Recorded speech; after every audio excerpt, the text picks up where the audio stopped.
Hey, Cameron, I got something I need to know. What's that? So, look, I got injured in a car accident not too long ago. How long can I wait till I need to file that claim? That's a good question. Well, the rule in Texas generally is that you've got 2 years from the date of the crash. So generally, it's going to be 2 years from that date. And so if this crash happened, in July 1st of 2025, then you've got till July 1st, 2027 to file your lawsuit. So you can open up your claim with the insurance company, but you won't be able to, really protect yourself with the force of the law by filing a lawsuit unless you do it within that 2-year period. Outside of that 2-year period, then, the insurance company for the at-fault driver will know that they don't really face much risk if they just deny the claim. They don't have to pay you because you can't do much about it. It's rare that the insurance company is just going to pay you out of the goodness of their own hearts. They're gonna They don't just hand out money. Not that I've seen. Not that I've seen. If they are just handing out money, then that's a signal that you've got a strong claim and you're probably not getting enough money. Fair enough. But so you said the 2-year statute of limitations. But what if I got into a car wreck with, say, HPD? So with HPD, there's some complicated rules involved with a claim with HPD.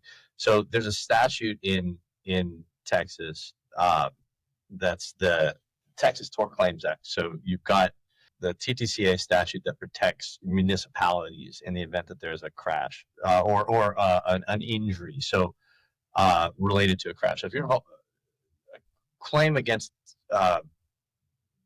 HPD, that's a protected entity under that statute. So there are a number of different rules you got to follow. You've got to first open your claim very early and provide a lot of information. I think it's 6 months, 120 days. It really is. And I know this is a hard question to ask you, so I apologize, but it really varies per entity. And this is why it's important. If you have any crash involving a municipal entity or any kind of government entity like TxDOT, if you got a claim against a school district for a bus or something like that, or Metro, it's important you get an attorney involved. Because usually the rule of thumb is 2 years, like Karen said. That is 100% accurate. But if you've got a random municipal entity or some sort of state governmental entity, it's going to depend on their charter. It could be, as short in Texas as 1 month. It depends on the entity to actually file the lawsuit. No, to open your claim, to send them the proper notices, or it can be 6 months, it can be a year. It really kind of depends, and every entity is a little bit different.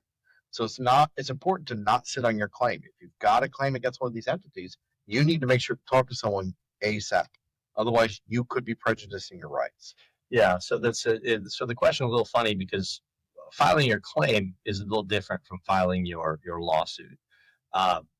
The other instance that arises is with underinsured motorist coverage. So if you're filing a claim with your own insurance company, the claim that you're bringing against another driver that hurt you or another entity that hurt you is a negligence claim.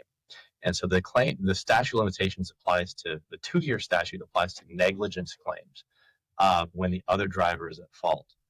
But if the other drivers have insurance and you're looking to your own insurance company through your uninsured motorist coverage to protect you in the event of a car crash, the statute of limitations is 4 years. But it's not 4 years from the date the crash happened. It's 4 years from the date that your insurance company denies your claim, because your claim there is essentially a breach of agreement claim. It's a breach of contract claim. It's not a negligence claim. It's a claim.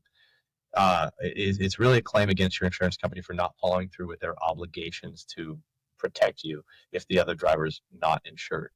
And the claim for a breach of contract, the statute of limitations for a breach of contract claim is actually 4 years. So you've got more time to file your lawsuit against your own insurance company if they deny your claim. But like I said, the start date for when that statute begins to run can be a little bit ambiguous. So it's important to talk to an attorney to help you figure that out. The other instance that can arise is if your the parent or guardian of a minor that's involved in a crash. So, you want to bring your claims against your insurance company, for your crash, just filing the insurance claims as early as possible.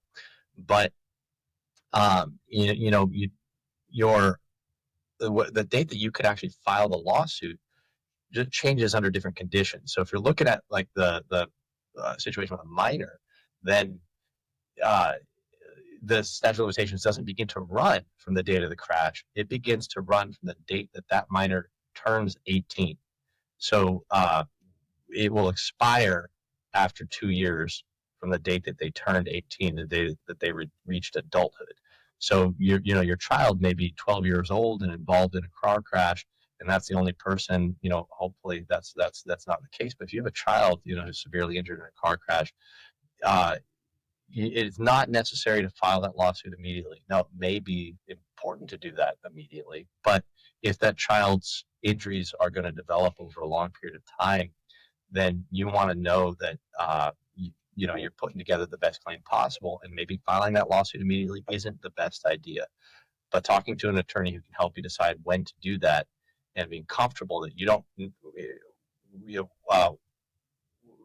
comfortable in the knowledge that you have plenty of time to deal with the legal aspects of this, and you can focus on tending to the needs of your child, can provide you some relief. So just talk to an attorney.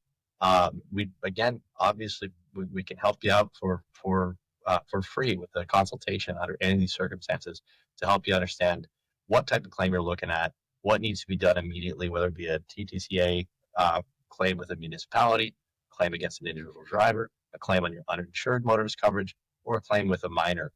And those dates can get kind of complicated. So we'd be happy to help you out to work through it. It's also important to point out that what you were talking about with like the minor child, that's what's called under the law, it's called tolling, which means it puts a stop to the statute of limitations clock ticking until that child turns 20. But that does not apply to TTCA claims, actually. It's very important that that's emphasized, because if you got into a car accident and you're a minor, you actually do not have until the child turns 18 to start the clock ticking. It starts clicking that day.